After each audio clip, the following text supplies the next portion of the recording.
Sentyabr o'zi 7 degani, lekin nimaga u 9-oy? Har yili butun dunyo yangi yilni nishonlaydi, lekin kamdan kam odam o'ylab ko'radi, o'zi bu bayram qatdan kelib chiqqan?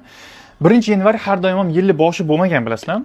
Qadimda yil mart oyidan boshlangan. Shuning uchun oylarning nomi ularning raqamlariga to'g'ri kelmaydi. Misol uchun sentyabr hozirgi 9-oy, o'zi 7 degani.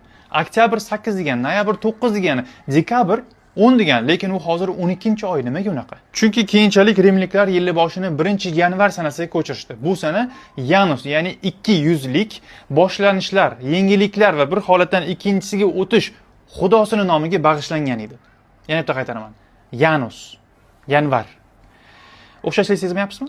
Ya'ni yilni aynan shu oydan boshlanishini nishonlash bu butparastlikka asoslangan qaror bo'lgan. Yanus xudosiga e'tiqod va ramzlar bilan bog'liq bayram.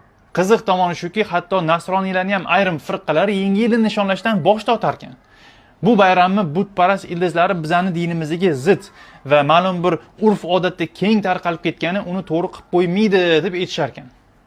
Nasroniylar, siz musulmon birodarim, bu bayramni rimliklarning xudosiga bag'ishlanganligini bilib turib nishonlashni to'g'ri deb hisoblaysizmi? Alloh, biz faqatgina senga ibodat qilamiz. Sen bizani yagona Robbimizsan.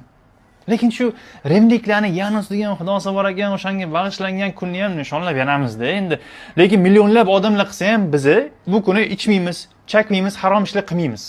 Endi faqatgina shu oilamizning atrofida xursandchilikda ozgina nishonlab beraylik. Nima qilibdi endi boshqa xudoning nomiga bag'ishlangan bayram bo'lsa, la ilaha illalloh deyapmiz-ku deb nishonlab urishni to'g'ri deb hisoblaysizmi? Yoki sizning bahonangiz qanaqa? Izlaning va xolis bo'ling.